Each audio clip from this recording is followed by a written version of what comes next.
একসময় আরবের বিস্তীর্ণ মরুভূমিতে বাস করত এক শক্তিশালী জাতি, আদ জাতি।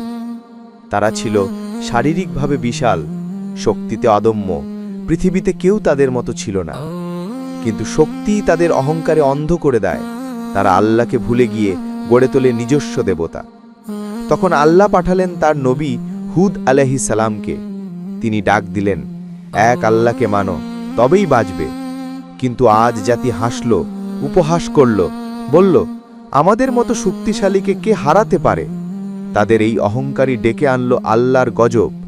হঠাৎ আঘাত হানল এক ভয়ঙ্কর ঝড়, যার গতি ছিল মৃত্যুর মতো ধারালো।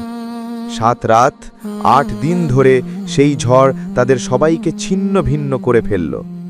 শেষে মরুভূমি শান্ত হল, আর আজ জাতির শক্তির কোনো চিহ্নই রইল না।